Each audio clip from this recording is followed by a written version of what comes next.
Hello there, Adam Gower here. Happy New Year to you and welcome to this first episode of the new decade of my podcast, the Real Estate Crowdfunding Show, syndication in the digital age at gowercrowd.com. Now, late last year, I had the honour of being named one of GlobeSt's Real Estate Influencers in Marketing, a very prestigious accolade for which I'm most grateful to all those who put my name forward and who voted for me.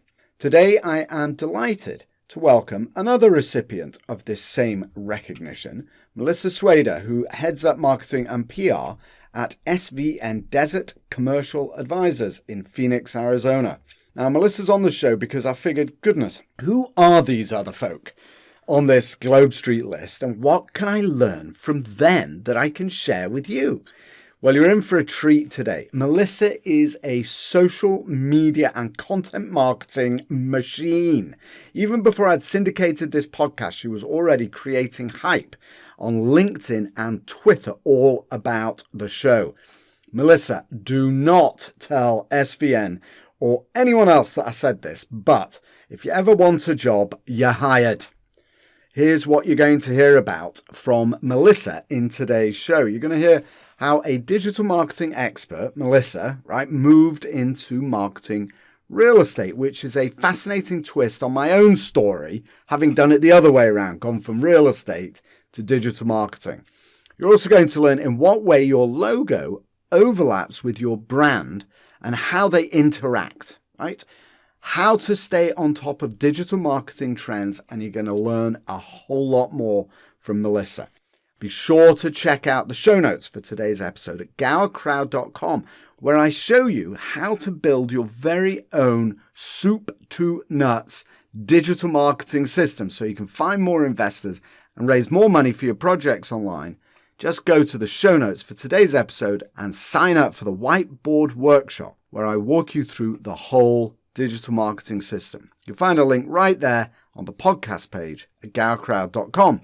So, without further ado, here is my fellow digital marketing influencer award winner, Melissa Swader of SVN. Melissa, thank you so very much for being on my podcast. You are one of GlobeSt's influencers in real estate marketing. That's a very impressive accolade. Yes, thank you so much. Congratulations for that. Thank you. Now, there's a couple things that were stated in that. I'll put a link to that in the show notes for today's episode. So anybody that wants to actually find you there can find you there.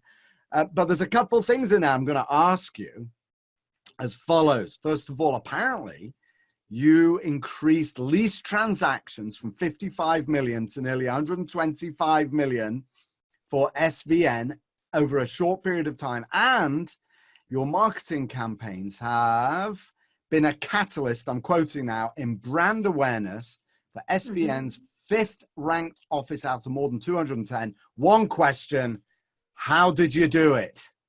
Oh, gosh. One word, I think I could say persistence, consistency. Brand awareness is so important in any industry and in such a competitive market with, especially with commercial real estate industry. I really just have to stay fresh, reach the masses, all generations of all kinds, and just stay current. So let me ask you, how long have you been with Sperry Van Ness? SVN. SVN, okay, sorry. Yeah, SVN. And okay. See, that's what I tell all my advisors. If I hear that word, I actually say, give me $1 for every time I hear that. Give me $1. All right, sorry. You can tell how old school I am as well, though. Yeah, see, we were SVN about 5 years. We branded over 5 years ago. So it's been about 5 years, 2015. Okay. Is when I came into SVN. So. All right. So tell me about what you found there when you came into that office in terms of their digital marketing, their content marketing, consistency and brand awareness, etc. And what were the kind of the first things that you did to change things around or to improve things? Well, when I first got there, I didn't feel like there was much of anything actually in place. So I spent a good portion of that first several months to incorporate, strategic plans for a different type of marketing, accelerated level of marketing. I'm come with, at that time, 16 years of marketing background. 2019 was my 20-year anniversary in my career. So I've been doing this a very long time. And I really, learning commercial real estate was actually the biggest challenge. And, I mean, who knows of a cap rate when you first, I'm like, cap rate, what? I mean, half of the documentation, I honestly thought I was transcribing something from NASA, because I really didn't really understand much of anything. But that in a is way, actually, that was probably, actually, if I can interrupt you, my wife, by the way, hates it when I interrupt guests. no, it's your show. Anyway. Do whatever you want. But that's actually, in a way, it was probably advantageous for you, right? That you did have to learn, right? But you could appreciate a lot of it was self-taught, not just the industry itself, but I have to really thank, there are so many people at the very beginning of my career, in specifically in commercial real estate, that, from my media partnerships and vendors who really supported me. And I asked a lot of questions. I had to learn, and if I wasn't asking the right questions, I wasn't able to really comprehend the things that I had to do in our marketing department. And once after I'd say about 5 or 6 months, everything all the puzzle pieces just made up this logo. And I'm like, okay, I got it. And then I just went blazing into the CRE industry, and I haven't looked back since.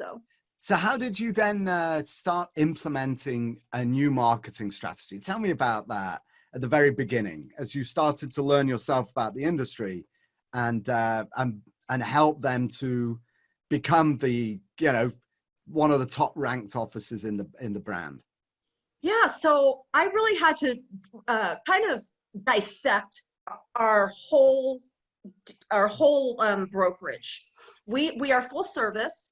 So we have, the retail, we have office, we have multifamily. There's such a diverse, property type that we offer, and so many different services, that I had to really, separate that and learn from which broker did which, and creating a brand for them personally, individually, professionally, but individually, was really important, because that really kind of paved the way to individual branding for our different property type brokers. And once I got that into place, it was really about, sharing the news. We had press, we had a little bit of news coverage, when I first joined, but not as much as I incorporate now. I mean, I'm, press releases are basically my life every other few days.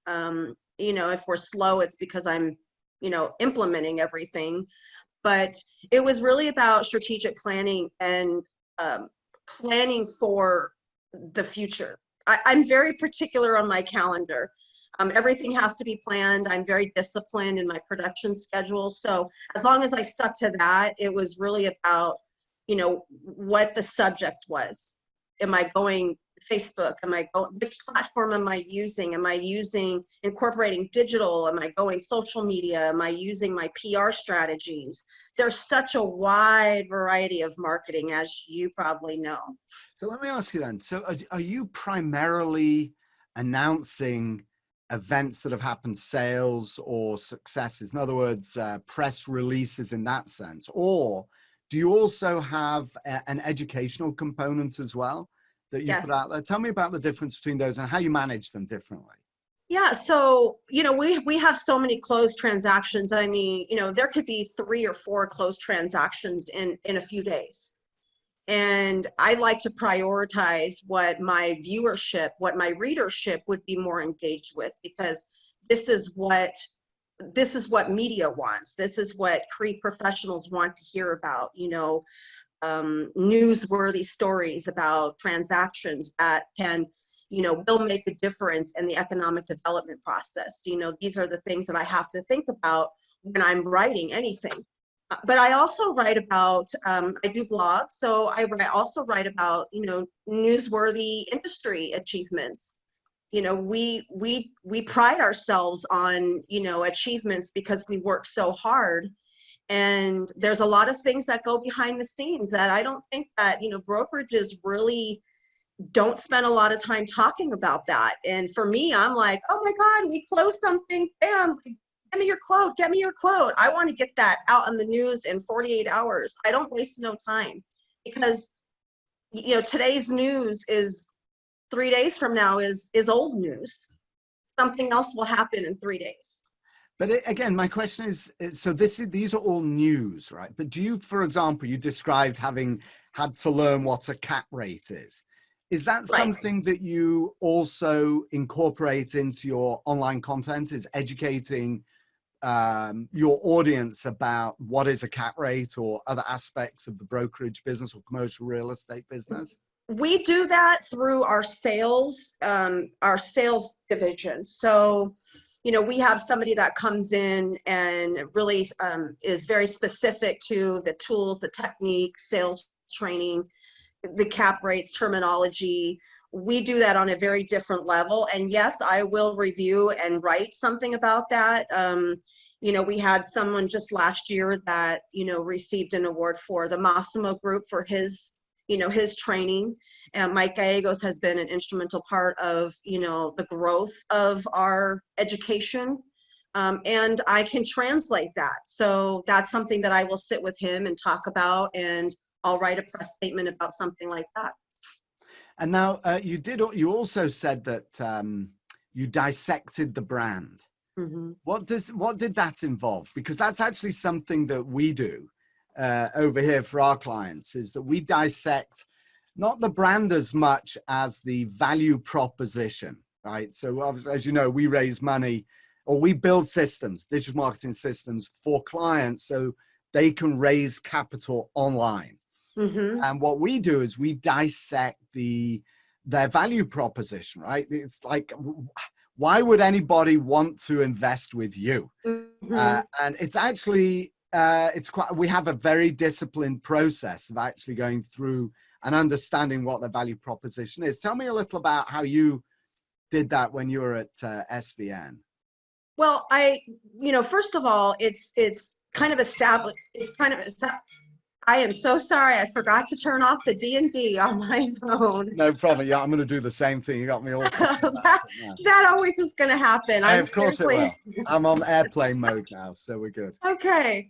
Yeah, what I did is just, I had to really take apart, what kind of marketing did we have? What is our retail? What did we do for our retail? When I say dissect a brand, it's because I had to see what we did in previous years. Where do I want to go? Where do I want to take my brand to the next level? That's what I'm thinking. I'm always coming from a very entrepreneurship, mentality, because I think of everything I do as my own. What would I do for my brand? So I have to take everything and strategize. And not all of it was the same, because there's more news on this area. Maybe we didn't close as much in this area, but my job or my objective was to make everybody level. So I had to bring everybody to this equal brand and then build a brokerage, along with it. So in terms of, dissecting it completely, it's kind of like going into an audit. When you audit a business, you take everything, all these little pieces, all these little facets of your business, and you put it on a spreadsheet and you kind of measure where we're lacking, where we need to increase the level of our marketing platform. And that's kind of what I did all across the board, whatever that may have been. So it's really interesting. Let's talk about brand a little bit more, if you don't mind. What actually is a brand? What does it mean, this concept of having a brand, and how do you use that in the digital world? Well, I would say, we all have, here's in theory, right? We all have a brand. Like, you are your own brand. You have this real estate crowdfunding show. This is a brand of your business. We all have that. And what we have to do as our brand is we have to validate what we stand for? What is the services that we provide? How do I brand that service? What is the benefit? What does it do for my consumer, my client, my potential client? I have to break that down and explain that to my viewers or to my readers, to our followers, on social media, what that means to them, what that means to their client. Because branding, people have brands and they're not very good at marketing their brands. And then you have brands that are just, one asterisk and a line across it, and you're like, oh, we know who that is, because they use that particular logo on everything. Some people could say a brand is a logo. I was actually going to ask you that. So is a brand a logo? A brand can be a logo, but what makes the logo? It's the theory behind that logo is that we represent, say for a sports company, we represent this. We are bringing the benefit of health back, a healthy lifestyle. That is our brand, check. The same with real estate. What is our brand? Well, we pride on ourselves about, we do educate to elevate, our advisors.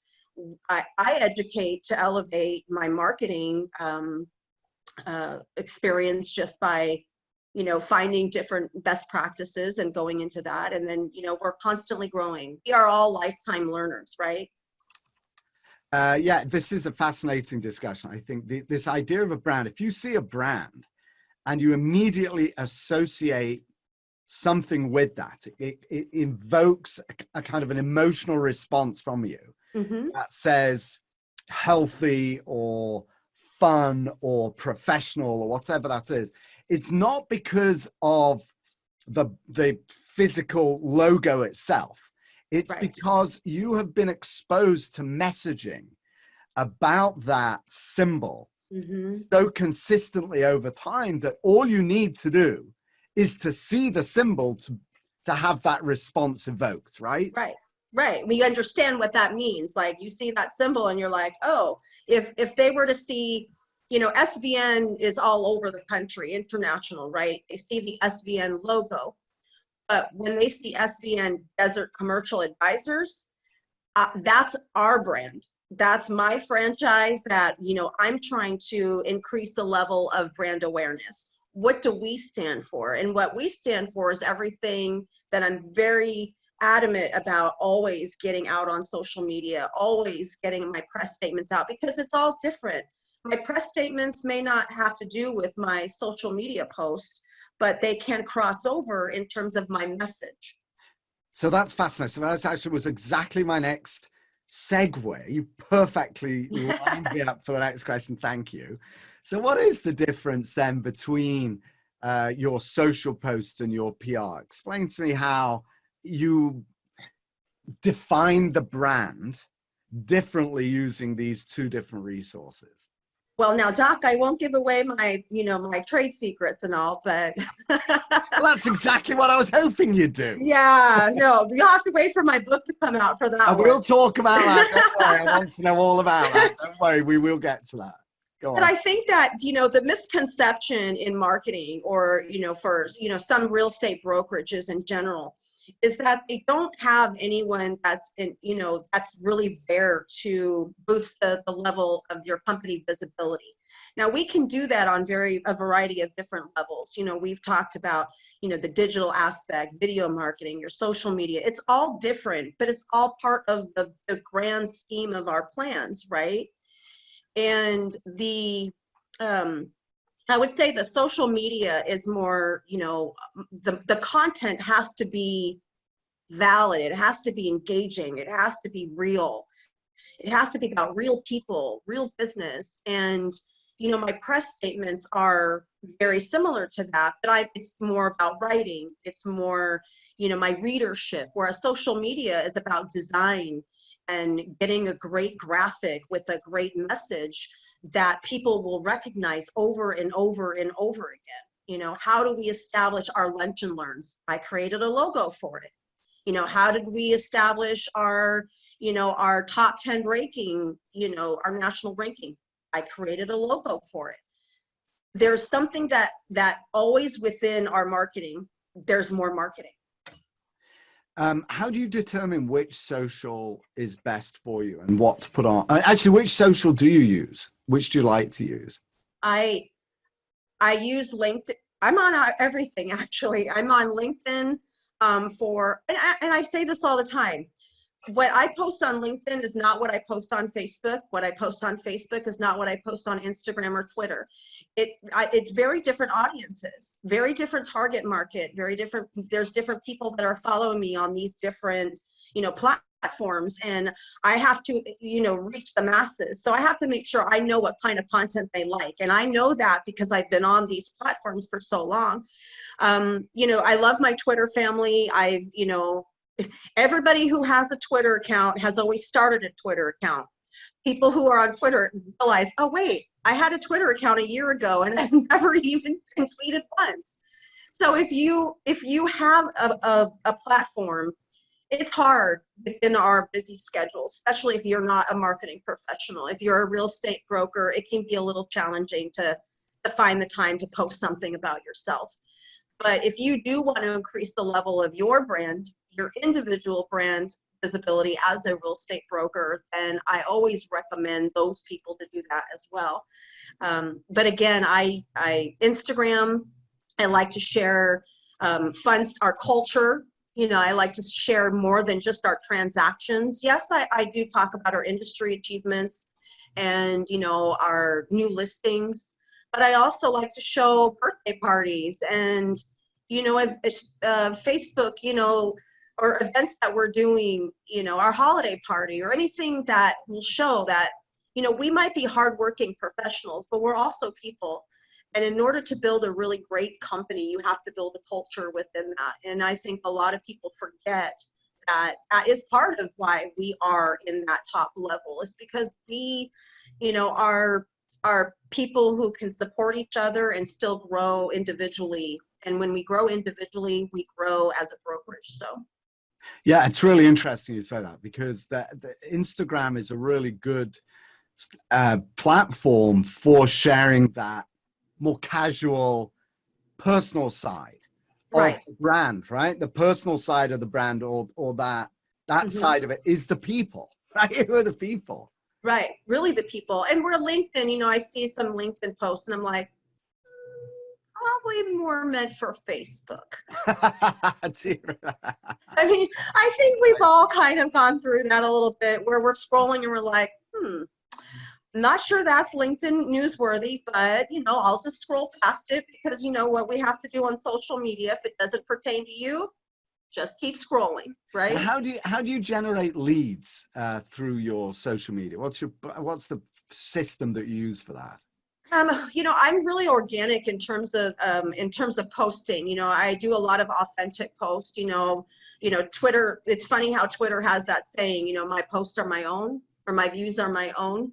It's very true. I design everything. I make sure that they're my authentic work, my design work, but we engage in other ways. When we talk about retail, for example, if I'm talking about retail, something we just closed, but we have something very similar, another 3 or 4 other listings that are very similar in that property type, I will talk about, yes, we closed this, but hey, if you're looking for, something in the same area, check out these links. And here we go. I'm always leading, no matter what we've closed, I'm always leading into the next sale. I'm always leading into the next lease. So let me just jump in there, actually. So specifically, when you post something on any social channel, I'm putting words into your mouth a little bit, but let me just clarify what you said. You always have a link in that post to carry a reader to another step, to the next step, right? I always include a link to redirect to our website or to our Facebook or to anything. Could be, my press statements when they get published to the media. If they're all over the country, if they get picked up all over the country, I might post that URL link into LinkedIn. I might take another, published media site and go post that into Facebook. I keep doing that because we're getting the readership from this company, from this company, from this company, and our viewers are saying this. Wow, that's another article. Wow, that's the same sale. That's another article. Wow, and then it continues, and then it's trending, and then it keeps circulating, and then that's when other media companies start picking up those, your press statements because it's trending. Interesting. Now, you also talked about self-education, that you're constantly learning. So tell me, what are your, like, the top, one or three, whatever, top ways that or 20 or start to, exactly, but education. But tell me, what are the best ways you find to stay on top of your profession, digital marketing, content? What I love about these technology companies is a lot of these technology companies are always putting out their, white papers, or they're putting out their blogs about, different, educational views on social media, and they include all these different links, and I'm always, let's click on the link, let's learn about what are the top 10, what is the top 20, what is the most challenging. We learn these. Hootsuite has a really good platform where they have webinars. And if you are in marketing, if you're not watching a webinar or listening to a podcast at least, once every couple weeks, I would say then, after a month or two, there's somebody else that's ahead of the game because you're not staying current. Isn't that incredible how fast stuff changes? It's a fast market. It's a fast marketing market. So let me ask you, actually, before we move on to a couple of other things, what is the most exciting change you've seen recently? Or something you've seen that, oh, that's it, I want to try that. What do I want to try? Gosh, there's so much that I do already. I mean, I jump behind the scenes. I'm in front of the camera, I film, I go live. I'm behind the camera. I have to ask people to take pictures of me just to prove that I'm there at the event sometimes. You know, do live? Where do you do live, Melissa? What channels do you live on? I have live on my Facebook, my professional Facebook page, and I take them all behind the scenes. That's what a lot of people say, Melissa, what do you do? Well, when they follow me on Facebook, they're like, wow, we're going through a tunnel. We're going to go here on, my charity, I'm, on the, in the field. I have an upcoming event coming up, and it's great because they get to see how much I really do. It's not just, it's great having a piece of paper that says I've been printed on my press statement, but actually what went into that press statement is what people don't actually see.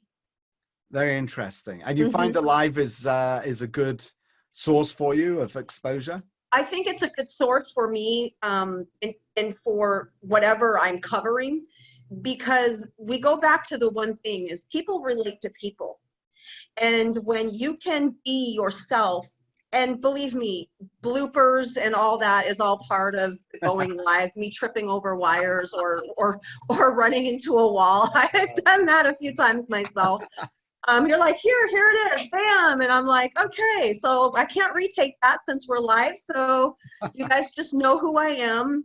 There's no shame in the humility of going live, but I do like to make sure that people know that we are, people just striving to do what's right for our clients, striving what's right for our business, and that going back to the education as we do what we have to do. I talk about that on a lot of social media as well. And, but again, there's so many different forums and so many different approaches that I feel work best in certain situations and really great in some other circumstances. So again, you have to go pick and choose your platforms and which is best. Melissa, so we've been talking a lot about digital marketing and going live, and here we are talking remotely, right. And it's just the easiest thing in the world, actually, to have such an impact and to be able to reach so many people so efficiently, which leads me to this question. Why then do you host a business networking event every quarter? Tell me about that and how that dovetails into your ecosystem of marketing. So I have a very large Facebook following on several levels. I have a total, I think, of 8 groups and pages combined. And that doesn't even include the real estate. That doesn't even include SVN, Desert Commercial Advisors platforms. If I, counted that, I'd probably be managing about, 15 accounts, and which I manage 15 accounts. But what I found is that, one of my groups is about bringing the local community and the business community together. And I'm a very strong advocate for women in business, and I'm a very strong advocate for, small business owners in general.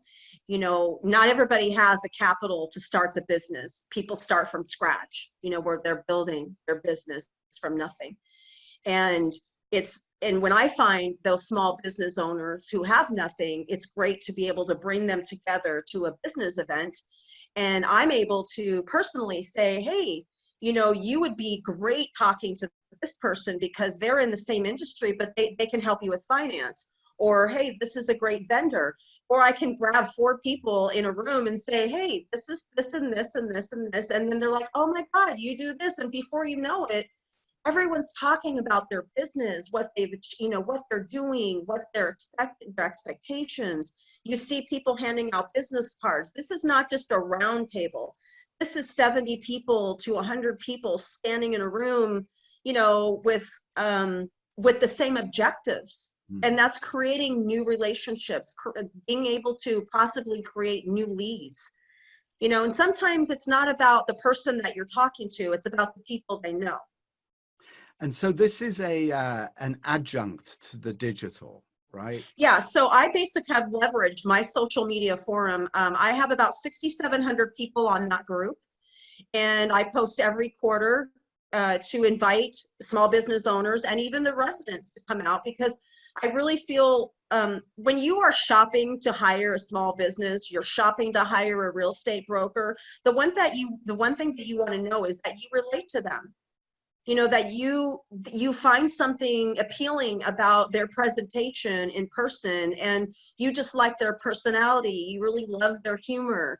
You love the fact that they're a family, man or woman, or that they're a great mom. And then you end up wanting to support those people. And those are the people that you want to keep in your circle, moving forward. This is how we build our relationships. Very interesting, isn't it? Because it's also how we build our brand, isn't it? Correct. Absolutely. That same kind, right? That same kind of connection. You want to make that connection that you just described. You want to make that connection in the digital world as well, right? Staying authentic is the most important thing in any business, is being who you are, never compromising the integrity of who you stand for. Fascinating. Melissa, you published a book. I'm about to. It hasn't come out. Publish. Yeah, it hasn't come out yet. This is really exciting. I'm very close to revealing the name of the book and showing the cover and getting it out there. Okay. After 20 years in this business, and all the social media and I have stories. many stories. And I believe some of the questions that I have received or that I get, over the years has been, how do you do it? How do you juggle commercial real estate, your marketing business, your going live behind the scenes, volunteering your time, running all these social media groups? And the answers are in that book. But again, trade secrets. Okay.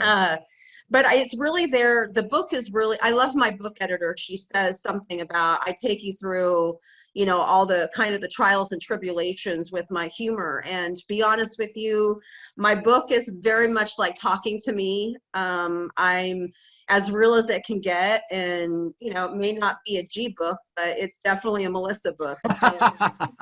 What is the, let's see, what was I going to ask? Do you have a publisher or are you self-publishing? It's Daily House is in Reno. That is my book editor. And then we're kind of going from there. We have some connections and some ties to that. So we're going to see where it takes us, but it's all very exciting, and it's taken a lot longer than I anticipated. Writing a book is not just about, you start typing and then everybody wants to become an author. That's not why I did that. Why I really felt compelled to do this for myself was also because I'm constantly helping others. I'm answering all these questions all the time. And what better way to do that is just put everything into that book and show what I've done and help people and guide them to some of the stuff that we've actually talked about. A lot of that stuff is addressed, that detail is addressed in the book. And I really feel that this is going to help a lot of small business owners. This is going to help a lot of people in business that are just have kind of flatlined. They've reached that plateau and they just don't know where to go at that point because they just don't know how. And I'm hoping that this will, help them too. Gosh, it sounds really exciting. I'm dying to read it. When do you think it's going to be ready? Hopefully this quarter. We're expecting it to be out this quarter, but we'll see. It's all on me because I've got so much I know. in my business and my work that, pulling out for 15-hour days and then going back to my home office and then starting to write is like, give me a cocktail or something. I don't know. Brain damage. This is my manuscript, part of my manuscript. I'm expected to finish. I'm editing it now, and my editor wants me to have this done by Sunday. Guys, that's what it looks like right there. It's a lot of work, I know, but please do let me know. As you know, Melissa, what I do is create a series of short videos from these podcasts. Right. And then those go out on social media ad infinitum until the internet ends.